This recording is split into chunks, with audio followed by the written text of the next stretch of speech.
Okay, hello everyone. Thank you for coming. I'm the final session of today, so I hope you all are still awake. And if not, I'm hoping to be giving a nice interactive session today to poke your brains. So bear with me. So I'll be giving a broader perspectives on Beaver workshop. I'll be getting into that in a little bit. But first, I'll introduce myself.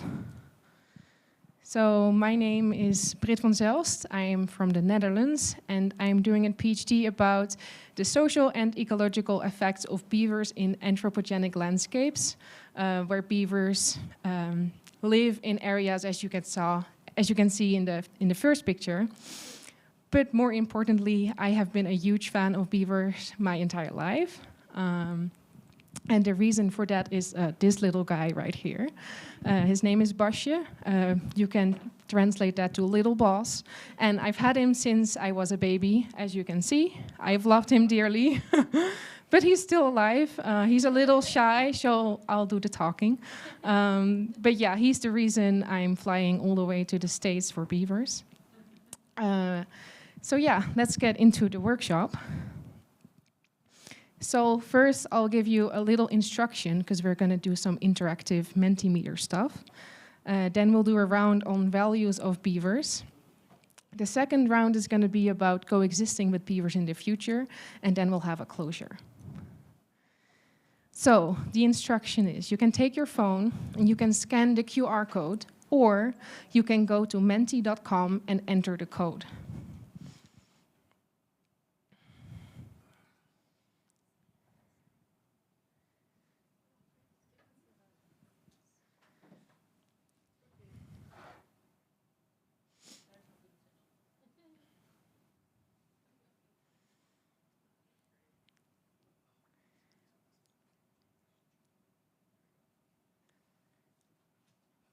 Is anyone having problems getting in?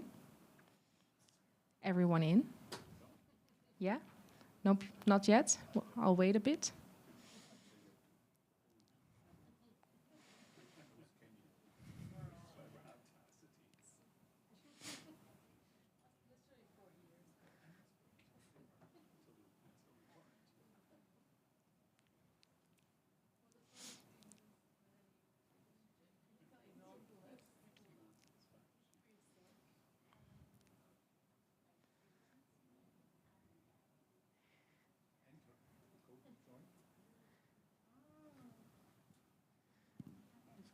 That code, yeah.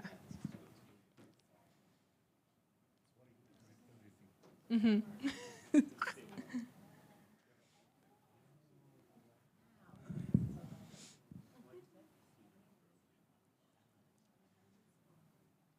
Yes? You're all set. Okay. I'm hoping everyone is in. If you're not, let me know. I think the code will stay visible throughout the entire workshop.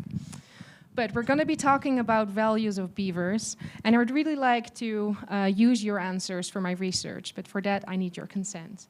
So to test if you can work with this interactive app and to ask for your consent, this is going to be the first question.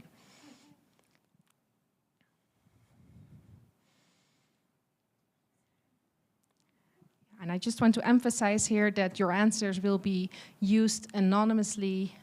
You have the right to delete the answers afterwards. You can just let me know, like, hey, I don't want you to use my answers. Or you can answer no here, and then I know. Okay, so on to the next. Another type of question, what is your name?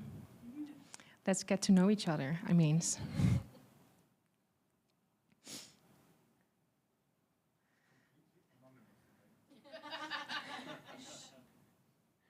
Well, I'm not going to use your name for anything, but it's just that if you contact me afterwards that you don't want me to use your data, I know which data to not use.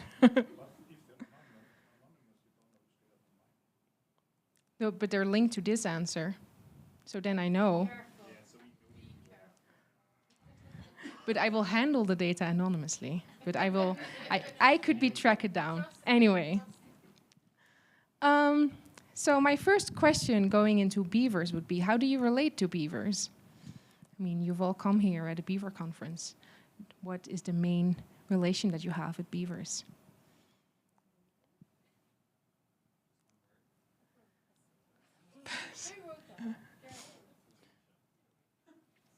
So then if words are answered multiple times, they become bigger.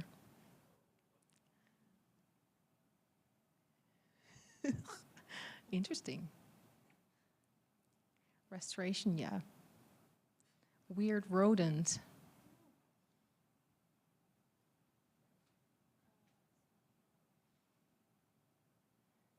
Nice, okay. Good to see your first relationship with beavers here. Then moving on, your work. What kind of work do you do? Different categories. I took them from the BeaverCon website. If you, I think you can choose multiple things, or you can just choose other if none of these apply.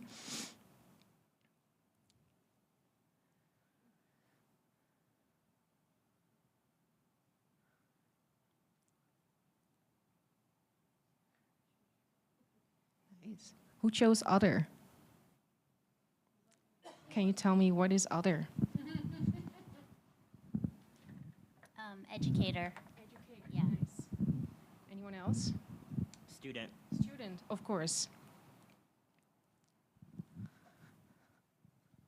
Well, I think you will find an answer in the next slide, which will be, what topics do you find interesting?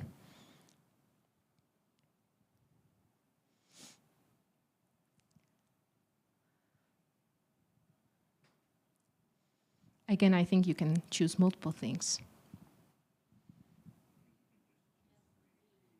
Just 3, well, you can choose everything.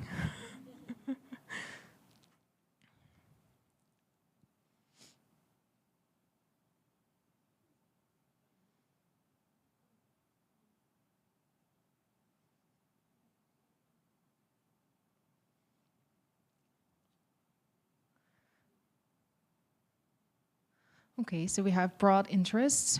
Most, which is not surprising, is about rewilding and beaver management and coexistence strategies. Nobody interested in tourism? Who chose other? What is it? They're nice animals, yeah. Good point. Okay, well, thank you. Then I think this is my final question before diving into the values of beavers. You can pin on the map where you're from. Yes, it is a big map.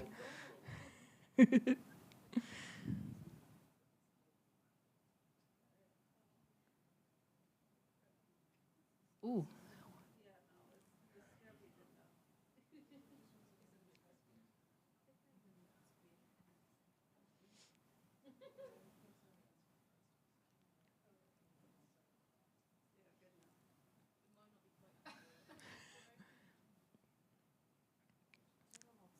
Somebody from Portugal? No. No.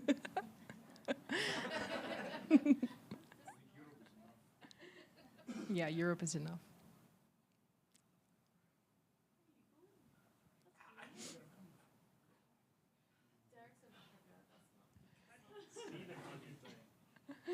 Yeah, it is a big map.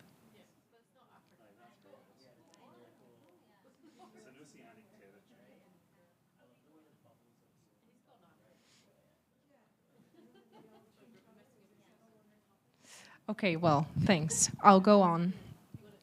So the first round is going to be about values of beavers. What is the first thing that comes to mind when you think of beavers before we dive into the values?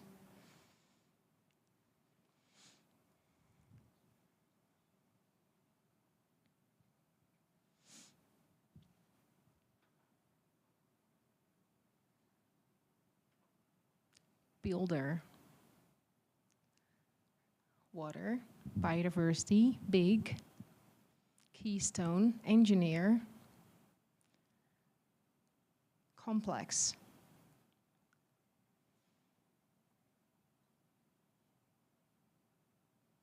Dams. flat tails, another engineer, resilience, change maker,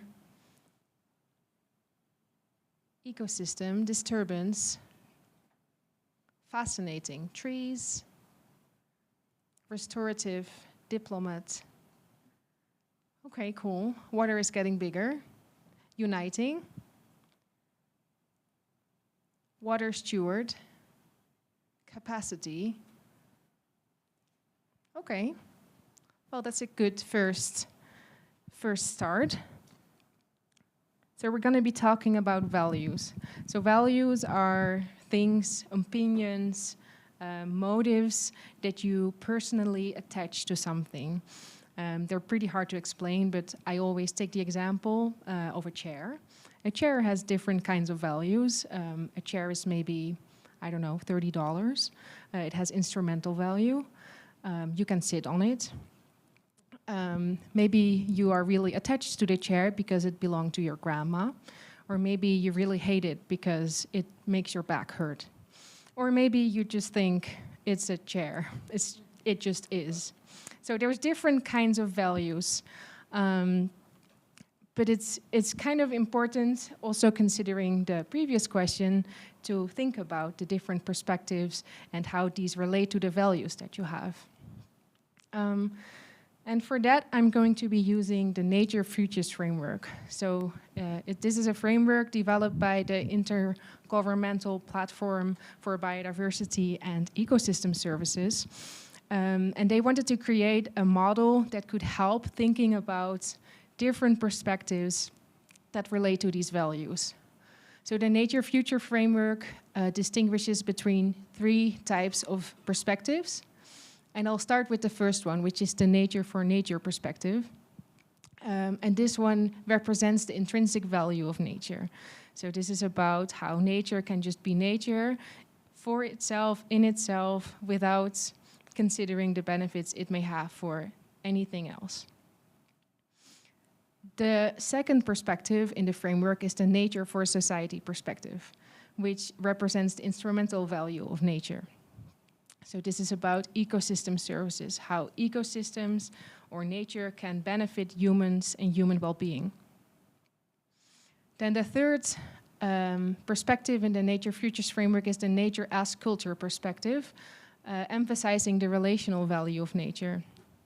So this is slightly more difficult to explain, but it's about how people relate to nature and how that is valuable in itself. So people may find it really nice to be in nature, or maybe they don't. Kind of as a relationship representing the experience people have with nature. So I wanted to apply this framework to the beavers, but this is all very positive, and the framework was created to think positively about futures with nature. But when thinking about nature, but also about beavers, there is a negative side to it, which needs a place, in my opinion. So I have extended the Nature Futures framework with a fourth perspective, where nature is against society. And this fourth perspective represents the instrumental damage of nature, where nature can be really annoying or do certain things that you may not like, or it may harm things that you do value. So this is really about negative values of nature. Now, applying that to the beavers, there's 4 different perspectives in which we can think about beavers. And now I want to ask you guys to think of a value, whether or not it is your own perspective or not, in any of these perspectives. So to start with, I'll start with the positive ones, because those are easy. Can you come up with a value of beavers for society? So an instrumental value. We spoke about it today plenty, but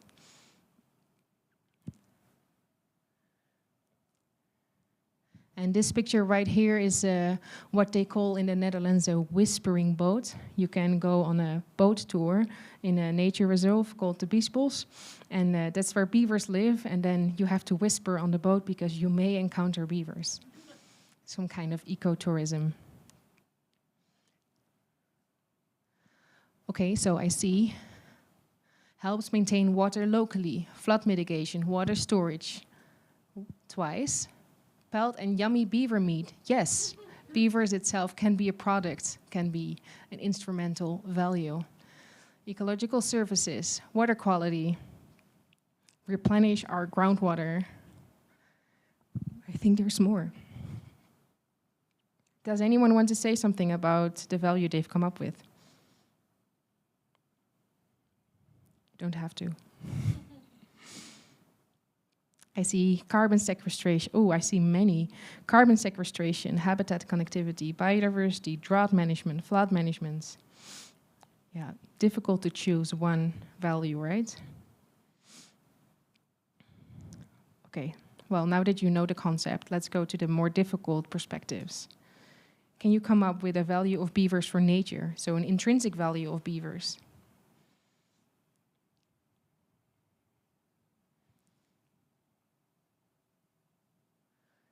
World builder.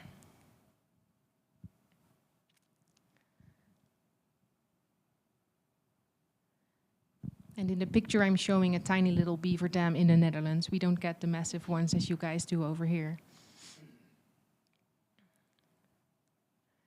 They make nature 100%. Restoring hydrology, natural part of the landscape. Nice, I like that. Cooler streams, provide habitat for other species, boost plant and animal communities, brings in other species when wetlands and streams are functioning. Habitat provider, habitat creation, cool. Very nice. Anyone want to say something about their value? Okay, on to the next. Can you come up with a value of beavers as culture? So this is about the relational value of beavers. How do you relate to it? Do they make you happy? Do they make you sad, angry? Emotional in general? Biomimicry.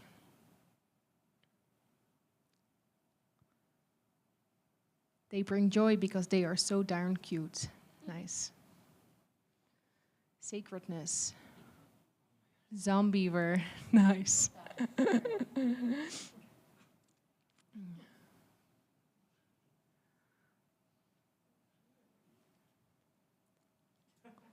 Another zombiever. Well, I hope you're not afraid of zombievers going into the field. Special. Zombiever.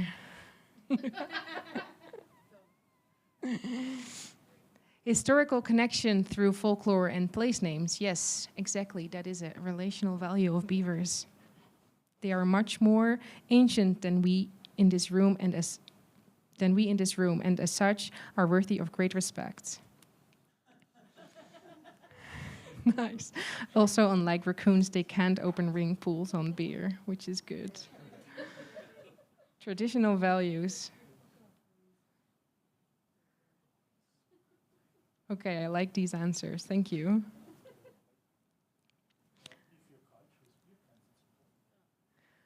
Okay, so moving on to the last perspective, can you come up with a value of beavers against society? We didn't touch upon this much during the conference, but this is an example of the beavers burrowing into our dikes in the Netherlands. As you can tell, this is not necessarily desirable, especially considering we are like a few meters below sea level. Yeah. The burrows go from the land side of the dike. Mm-hmm. Beavers dig make burrows in the dike, you would expect them to the other side. It happens, both things can happen. If there's what... Start a burrow from the land, with water, burrow in the land. I think this may have been a floodplain on like... Okay. and then they started burrowing while we had high water level, yeah. Looking to damage to infrastructure, exactly. Infrastructure damage. Clogging culverts, definitely. Diseases, oh yes. Ruined people's idea of what waterscape should look like. or they cut down a tree you like on your property. What do you mean with ruin people's idea of what waterscapes look like? Who answered that? Can I? So there was a talk today that said that we don't really know what a healthy waterscape looks like. We just know kind of like what it's looked like before the beavers were there and then after we've modified it. And so like people might take what they know and say that a beaver is ruining the area. They're like, it's never been like this, but we never saw it like that before. Thanks. Let's see what else is there.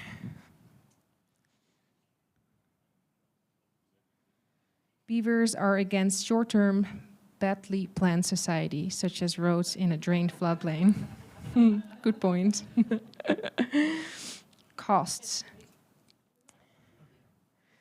Changing backyard streams. What do you mean by that? Who said that? Anyone? The backyard streams? Well, I guess I just have to guess when I start analyzing this. So now you have all broadened your perspective on beavers. You've thought of a value for each of these ones. So my next question would be, where would you put yourself on the picture? Oh wait, that's the next one, sorry. And I forgot to mention, but by adding this fourth perspective, two axes kind of arise in the figure. And the way I explain these axes is that going from the beavers for society to the beavers against society, it can kind of represent how polarized people think about the beavers. Either they are pro-beaver or they are against beaver, or they are somewhat in the middle. And then the other axis represents the extent of interaction people want with beavers. So in the Beavers for Nature, they really want the beavers to do with nature what they want, but stay away from the people a little bit. Whereas with the Beavers as culture, they coexist more and share the landscape. Someone put a dot outside of the figure. You did not need to. Okay. No, but that's good to know. Yeah. I mean, if you feel like you don't fit on the figure, that's okay.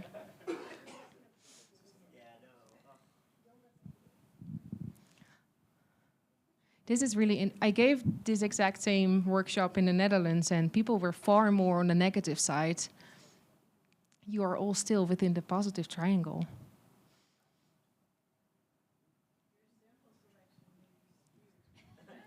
Yeah, but that was also on a beaver symposium. Yeah, yeah. But it was a bit more with infrastructure people. So they were really concerned about the infrastructure. Yeah, we tend to. We need them. Okay, nice. Okay, so now it's time to move on to the future, because how are we going to coexist with these beavers? Because we have the benefits, we have the disadvantages, we have their benefits to nature, and we have to share the landscape with them one way or another. But first, moving to the future, how old are you?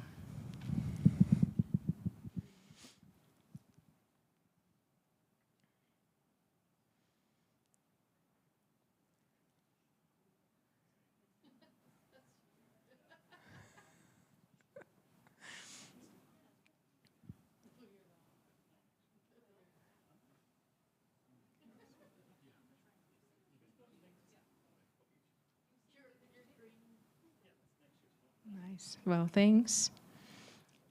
And then my next question, what is your gender?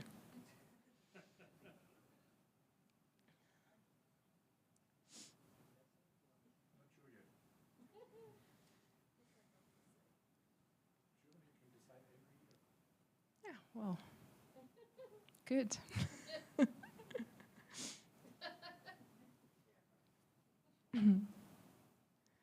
Okay, so now I have a really difficult question. What does your ideal future with beavers look like? And you can only choose between these four. So this is extremes. So either no beavers at all. Second, beavers only in natural areas. The third, local or regional zoning of beavers is something we didn't really discuss, I think, at BeaverCon. But in the Netherlands, this is a very popular management approach where we kind of appoint areas and be like, this is where beavers are welcome, and other areas, they're not. And then the last one is beavers everywhere.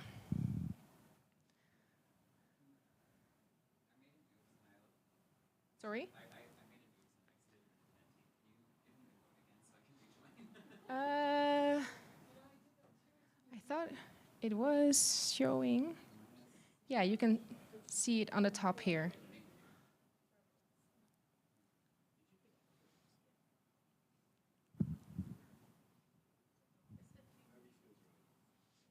Yeah, you good? Yes? No worries. Okay, so who thinks beavers should only be in natural areas? No shaming. Could you elaborate on that?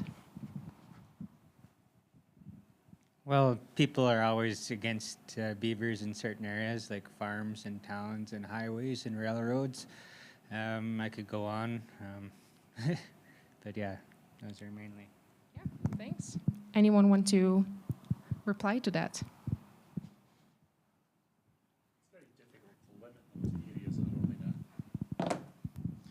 In reality, it's very difficult to limit them to areas that are only natural, and many of the areas that we wish to have them in are areas where we have truly destroyed the landscape, where there are toxic silts at the bottom of watercourses, absolutely no life whatsoever, no pools for the frogs to spawn in, no fish, nothing left. Why would we not want them to work their magic in those areas? Put them everywhere. And who wanted to zone the beavers? Do you want to say something about it? I think a little bit of it is that I'd like to act like or look at a realistic approach here for zoning and letting them be in certain areas. I think that we are going to face substantial pushback from certain areas of the country or certain people in different communities. So just having that as like a you don't have to have them here kind of a deal will be helpful when you're trying to sell beavers in certain areas of this country. And also, I think from like being able to do it in a zoning way, you increase the range of areas that they could possibly enter in so that you're not in these like bubbles of hotspots with huge, vast areas that they're not in as well. Thank you. Okay, well, then it's time to move to my last question of the workshop, and then we have time for questions from you guys. First, so I put the answers to the previous questions. They are kind of also within this framework. They are the extremes. So the no beavers would be totally on the side where we only see the instrumental damage that the beavers do. Whereas on the other side, we do see the benefits, but we only want the benefits there where they give them. So that would be the local or regional zoning of the beavers. Then the beavers only in natural areas is in the beavers for nature perspective, and the other cultural perspective is then the beavers everywhere. So, according to you, what does it take to achieve your ideal future with beavers?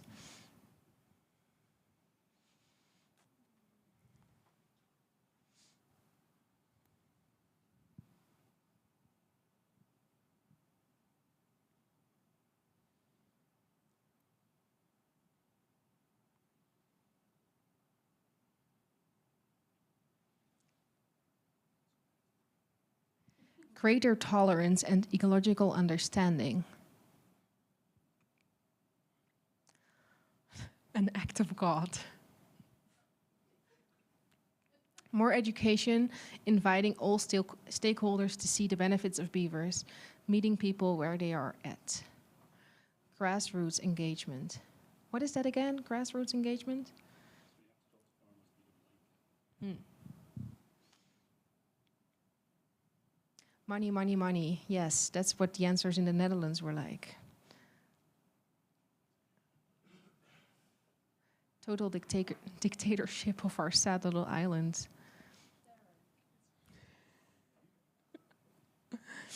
Education and partnerships. It takes changing a lot of hearts and minds about the benefits of these animals, and I'd hope we can act toward a future where we can see their benefits before it's too late. Science, outreach, education, collaboration, government reform, maximum space for rivers and creeks.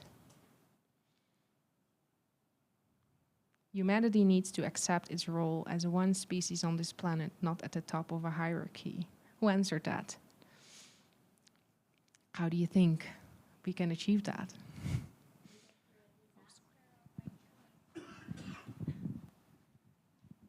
I think it's a matter of time, either through a disaster or by choice. I hope by choice. I hope so too.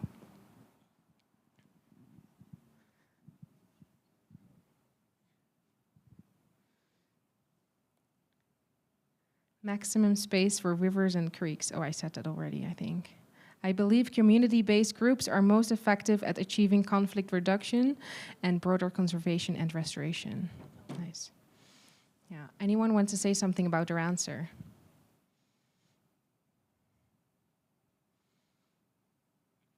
No? That's okay.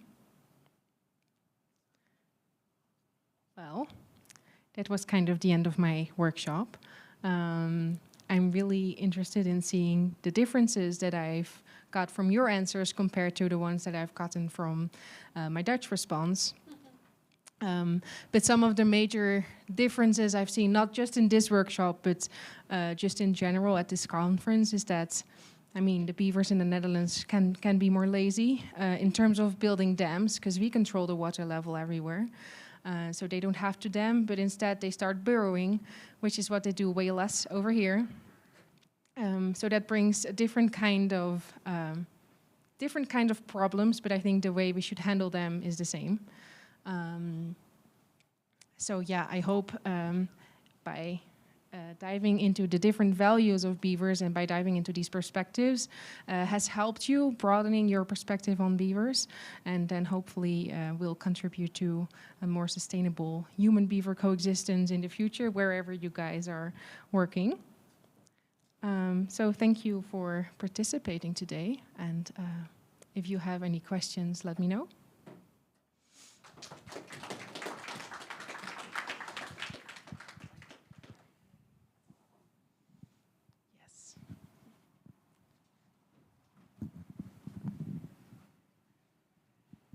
I wonder if their behavior is temperature dependent. Like, we're seeing a lot of beaver locations in colder areas that are in higher elevation, but would you see, like, as we start to see more beavers relocated into California and different climates in California, would you see in the warmer areas they do more like what the Netherlands beavers are doing, or would they do the same thing that all the other Castor canadensis species are doing? Yeah, that's a good question. I'm not sure if I know the answer, but didn't they, maybe you guys know, didn't they put some Castor canadensis in Finland to see if it would behave the same? No?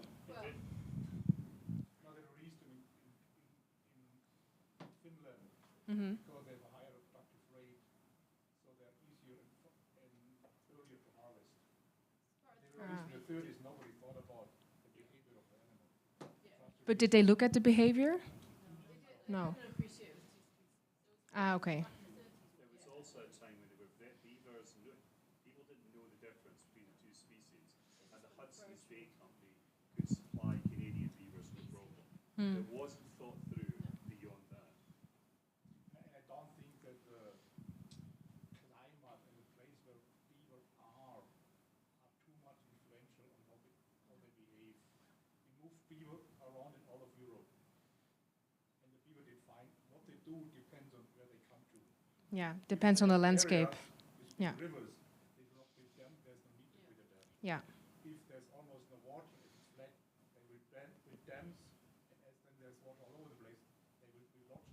Yeah. They don't have to build lodges, just put them in the Yeah. riverbank. They put it in the riverbank because it's much easier. Yeah. So you can bring them from, maybe from Norway to Germany, that's completely different from winter. The first people that came from Sweden, they've been building big food lodges because they were used, it's a cold winter, you have to store lots of food for winter. Yeah. After 2 years, it was gone. Yeah. They've seen there's no long winter. You can go out almost the whole winter. Yeah. Might be a few very cold days, Ah. so you store a little bit, that's enough. So you've seen a behavior change depending on where the beavers arrive. Yeah, where the But it's only very subtle, and the only physiological change is they think it's 0.4% of a litter increase between the American and Eurasian beaver, which is very slight, but it might be just enough to give it a competitive edge. But everything else seems very similar, and the behaviors are so similar. Yeah, because Canadensis gets more kids, right? 0.4. That's not a lot. No, no. Did that answer your question? So I think the answer would be, it doesn't necessarily matter what climate it is, but it depends what landscape the beaver's in. Yeah, and that may have to do with the climate. Okay, good. If there is no other questions, you are free to enjoy your night. Thank you.